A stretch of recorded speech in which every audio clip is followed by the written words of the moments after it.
Hello guys, once again welcome back to my channel. In this video we will discuss about the computer system. So if you are new here, please like, share and subscribe my channel. So firstly I will give you the overview of this video. In this video we will discuss about the introduction to computer, characteristics of computer, application and classification of computer, mobile computing, anatomy of digital computer, computer architecture, memory and its classification, input and output device, and at last we will discuss about interfaces.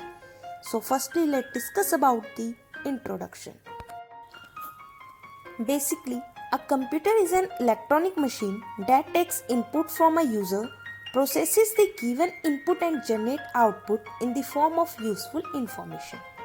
A computer accepts input in many forms such as data, programs and user reply. Basically, data is the raw details that requires processing for generating useful information, and the program is a set of instructions that can be executed by program in sequential and non-sequential order. So now let's discuss about the characteristics of a computer. Computer has a high speed. It can do multiple tasks in fraction of a second. The speed of a computer is based on its hardware configuration. Second one is storage capacity. A storage can be huge amount of data in many different formats. Third one is accuracy. A computer carries out any calculation with 100% accuracy. However, this depends on the configuration of the computer. Now let's discuss about the evolution of computer. Basically, first generation computer is evolved from 1940 to 1956, and the vacuum technology is used in first generation computer, and we can do mathematical calculation in first generation computer easily. Advantages of first generation computer is fast computing in their time, executed complex mathematical problem in an efficient manner, and the disadvantages are operated on machine language, not flexible for running different applications, large and bulky in size and consume high power. Now let's move further towards the second generation computer. Basically, second generation computer employed from 1956 to 1963. In this, transistor technology is used and we can improve our printer, storage and operating system technology in second generation computer. In this, we can do mathematical calculation as like first generation computer. Advantages of second generation computer are fast computing in their time, easy to program, smaller in size and consume less power. And the disadvantages are input and output devices are not improved to be a considerable extent, and it generates a huge amount of heat in the second generation computer. Now let's move further towards the third generation computer. Basically, third generation computer employed in 1964 to 1975. In this, integrated circuit technologies are used. In this, we can improve our size of computer, which is smaller and performance efficient and faster and reliable. Now let's talk about the advantages of third generation computer. Computation time reduced to nanosecond, use of high level languages, and the disadvantages are low storage. It means we can store less data and it is costly as compared to another computer.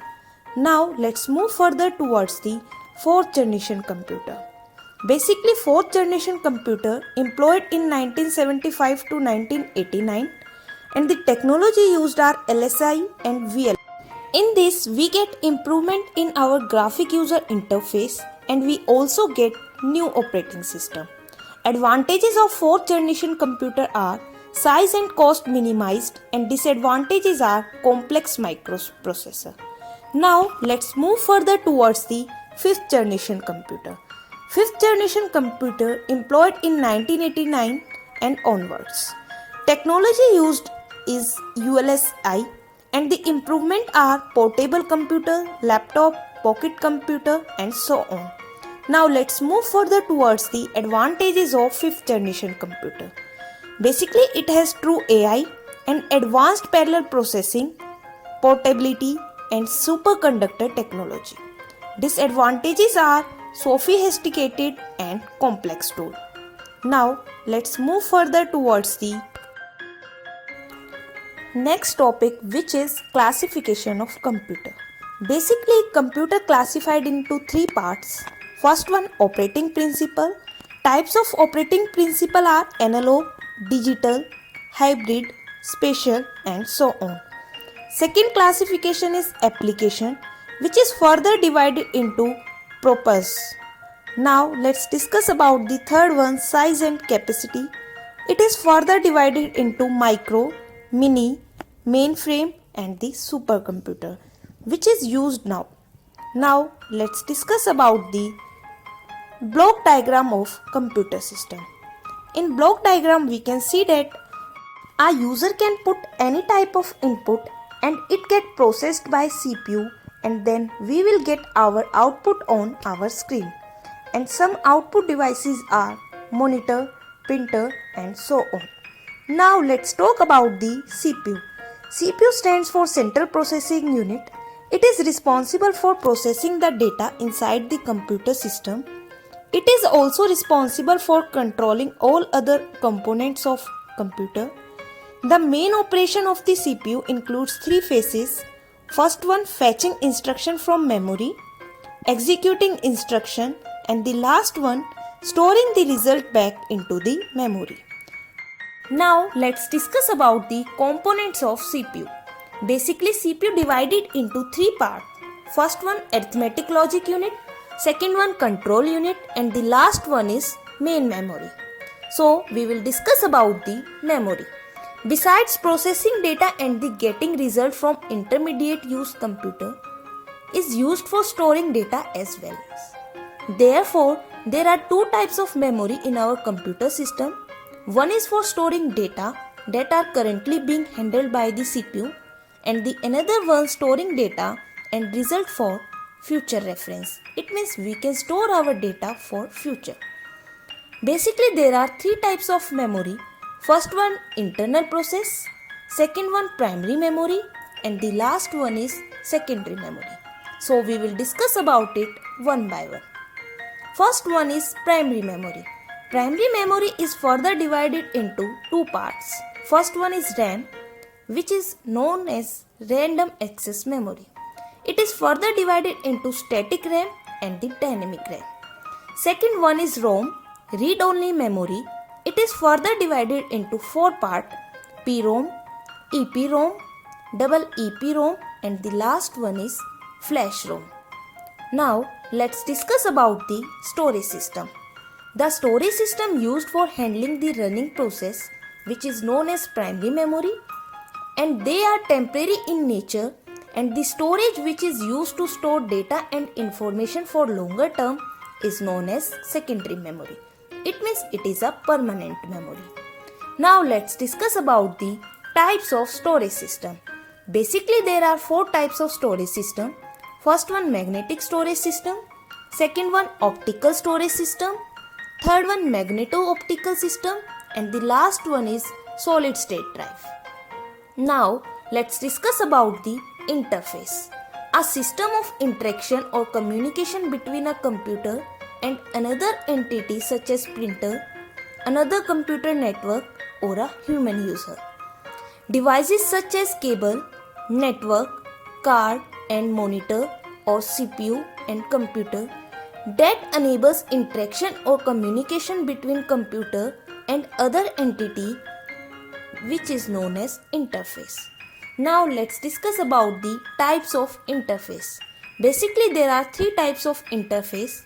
First one is hardware interface. Hardware interface exists in many forms of the components such as buses, storage device, and other input-output devices. Second one is software interface. A software interface may refer to a wide range of different types of interface. At different types of interface at different levels, an operating system may interface with a piece of hardware. application or program running on the operating system which may need to interact via data stream, filters and pipelines. And now we will discuss about the third interface, which is our user interface. A user interface consisting of a set of dials, knobs, operating system commands, graphical display format and other devices provided by a computer or a program to allow the user to communicate or use the computer or any other program. Now we will move further towards our last topic, which is mobile computing. Mobile computing is a human interaction by which a computer is expected to be transported during normal usage, which allows transmission of data and information in different available forms. Examples are smartphone, smart card, laptop and so on. Now let's discuss about the principle of mobile computing. First one is portability. Facilitate movement of device within the mobile computing environment. Second one, connectivity. Availability of continuous connection with minimum lag and no interruption while movement. Third one is social interactivity. Maintaining the connectivity to collaborate with our other user. And the last one is individuality. Adapting technology to meet individual needs. That's all about the computer system. Thanks for watching my video. Don't forget to like, share and subscribe. Bye bye.